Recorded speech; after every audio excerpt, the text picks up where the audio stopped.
Next question നോക്കാം. Let f of x and g of x be two polynomials of degree 2 such that f of -2 by g of -2 is 4, f of 3 by g of 3 is 4, g of 5 തന്നിട്ടുണ്ട്, F of 7 തന്നിട്ടുണ്ട്, G of 7 തന്നിട്ടുണ്ട്, F of 5 ആണ്. ഇതൊരു tricky question ആണ്. Trick എന്താണെന്ന് വെച്ചാൽ നമ്മൾ F by G ratio 4 ആണല്ലോ. അപ്പോൾ നമ്മൾ എന്താ ചെയ്യാൻ പോകുന്നത് വെച്ചാൽ ഇങ്ങനത്തെ ഒരു ഫംഗ്ഷൻ കൺസിഡർ ചെയ്യാൻ പോകുന്നത്. F x minus 4 g of എക്സിനെ നമ്മൾ എച്ച് ഓഫ് എക്സ് എന്ന് വിളിക്കാൻ പോവാം. Okay, f of -2 4 g of -2 ആണ്. എഫ് ഓഫ് 3 എന്ന് പറഞ്ഞ സാധനം 4 ജി ഓഫ് 3 ആണ്. അപ്പോൾ ബേസിക്കലി നമുക്കൊരു കാര്യം മനസ്സിലായി, എച്ച് ഓഫ് -2 0 ആണ്, പിന്നെ അതുപോലെ തന്നെ എച്ച് ഓഫ് 3 എന്താണ് 0 ആണ്. ഇത് പെട്ടെന്ന് പറയാൻ പറ്റണം, ഈ കാര്യം നമുക്ക് പെട്ടെന്ന് പറയാൻ പറ്റണം. അപ്പം എഫും ജിയും ക്വാഡ്രാറ്റിക് ആയതുകൊണ്ട് എച്ചും ക്വാഡ്രാറ്റിക് ആണ്.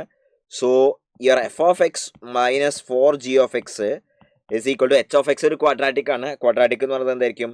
K into x plus 2 into x minus 3 എന്ന് എഴുതാൻ പറ്റണം. ഇതാണ് അതിൽ tricky part. This is the tricky part. ഇതുവരെ എഴുതി കഴിഞ്ഞാൽ ഒരു വിഷമമില്ല.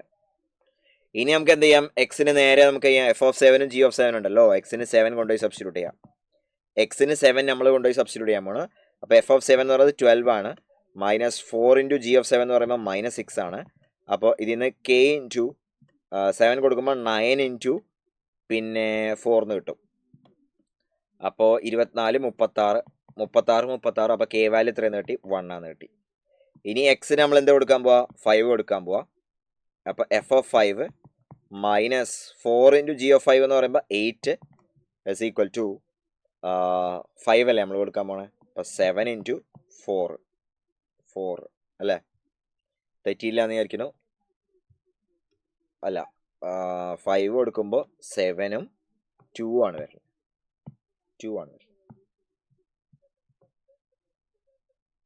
അപ്പോൾ ഇതിൽ നിന്ന് എഫ് ഓഫ് 5 എന്ന് പറഞ്ഞ സാധനം 14 + 8 22 22 ആണ് ആൻസർ.